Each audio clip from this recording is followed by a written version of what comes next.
नमस्कार दोस्तों, मैं हूं धर्मेश तीजा। मेरी खेती सच्ची खेती में आपका स्वागत है। धान में बम्पर पैदावार लेने के लिए हम लग जाते हैं फुटाव के पीछे। एक पौधे में ज्यादा से ज्यादा कर ले कैसे? कोई फूट वाली दवा, दानेदार कीटनाशक, लोहा, जिंक, मैग्नीशियम, बोरोन, यूरिया का तो पूछो ही नहीं। हमें रिजल्ट भी मिलता है, खेत भर जाता है, जितने कल्ले उतनी बालियां उतनी पैदावार। सही है, लेकिन एक बात मुझे खटकती है कि इतना सारा जिंक 33% को मान लो 6-7 किलो, लोहा फेरस सल्फेट कहते हैं 5 किलो, कई लोग 10 किलो भी डाल रहे हैं। मैग्नीशियम सल्फेट 5 से 7 किलो, मैंगनीज सल्फेट डालें तो 1 से 1.5 किलो प्रति एकड़। ये खर्चा बहुत बनता है, पर इसके बिना धान बनती भी तो नहीं है ना। ये तत्व तो डालने ही पड़ते हैं, इनके बिना धान में फुटाव कल्ले नहीं बनते।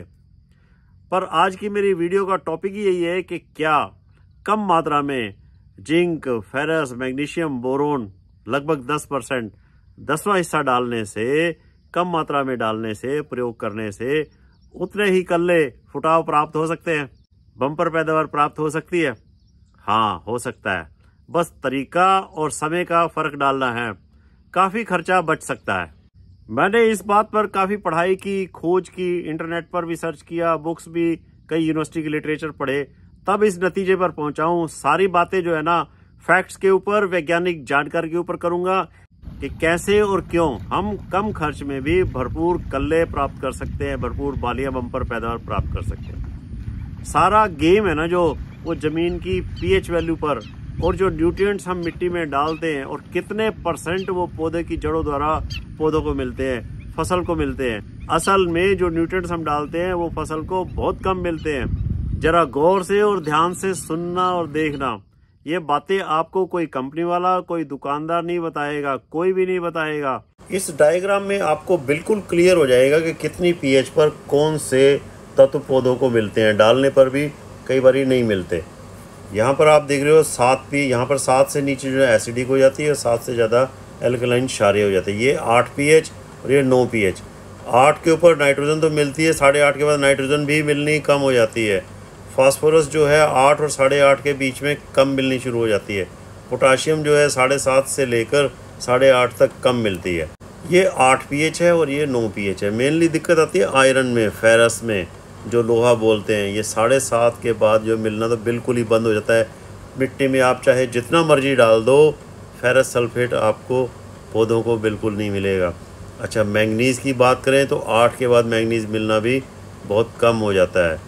बोरोन जो है वो 7.5 के बाद, यहाँ 8 पीएच है ना, 7.5 पौने 8 के बाद बोरोन भी मिलना कम हो जाता है, आधा हो जाता है लगभग। कॉपर और जिंक, 8 के बाद जिंक की अवेलेबिलिटी कम होती जाती है, 8.5 के बाद तो समझो मिलना ही बंद हो जाता है। और यहाँ पर एसिडिक सॉइल्स में 5.5 पीएच में तो देखो nitrogen, phosphorus, potash, sulphur, calcium, magnesium, ये तो मिलने ही बहुत कम हो जाते हैं। इसके बाद तो मिलते ही नहीं है।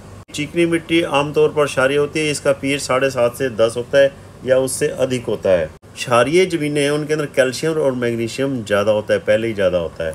अच्छा, मिट्टी की पीएच टेस्ट करने का आसान तरीका बताता हूँ। आपने क्या करना है, मिट्टी को लेकर उसके अंदर पानी मिलाओ। पानी इतना मिलाओगे जैसे मिल्क शेक होता है ना, गाढ़ा गाढ़ा सा, इतना घोल बन जाए। फिर दूसरे में आपने सिरका डाला, और सिरके को जब इस मिट्टी के घोल में मिलाएंगे तो बुलबुले उठते हैं, तो आपकी मिट्टी संभवतः क्षारीय है, एल्कलाइन है, पीएच उसकी ज़्यादा है। ये आसान तरीका बताया आपको चेक करने का।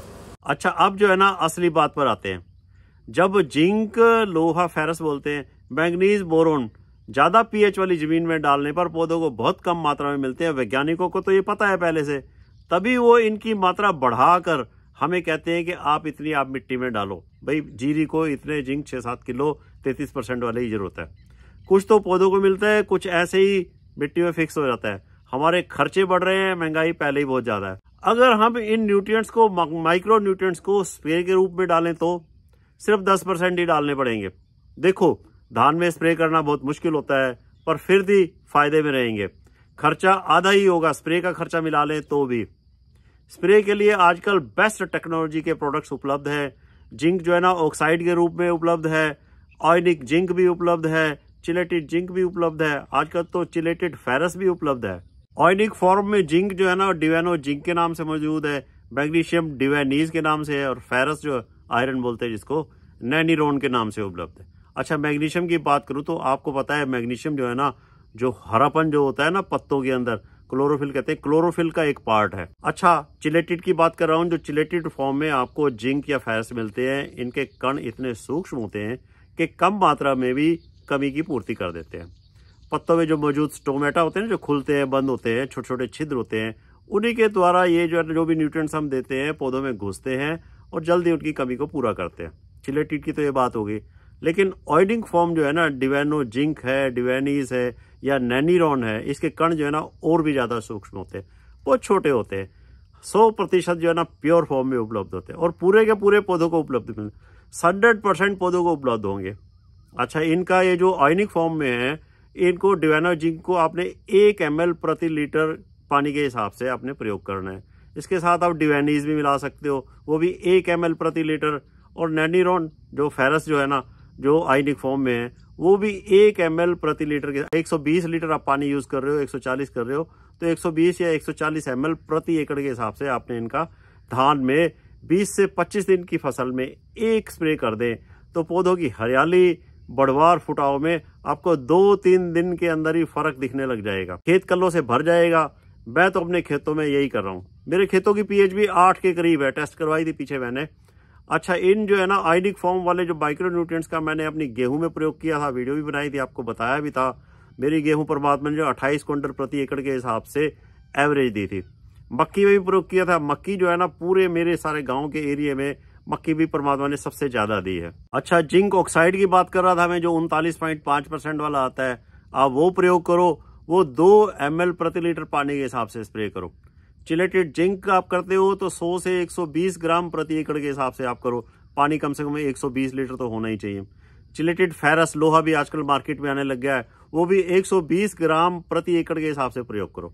मैग्नीशियम सल्फेट आप प्रयोग कर रहे हो तो वो 1 किलो प्रति एकड़ के हिसाब से स्प्रे में प्रयोग करो। अच्छा, आपको पता है कि पौधों की पत्तों के द्वारा न्यूट्रिएंट्स को सोखने की भी एक सीमा होती है, तो हमेशा स्प्रे में नई टेक्नोलॉजी वाले न्यूट्रिएंट्स वो प्रयोग करो जो कम मात्रा में ही हमारी इसकी कमी को पूरी कर दे, फसल की जरूरतों को पूरा कर दे, उनका ही प्रयोग करना चाहिए। जिंक, फेरस, मैग्नीशियम अगर आप आयनिक फॉर्म में यूज करते हो तो उसको मंगवाने के लिए कंपनी ने एक सुविधा दी है, हमें घर पर ही डायरेक्ट डिवेनो जिंक, डिवेनीज, नैनीरॉन मिल जाएगा।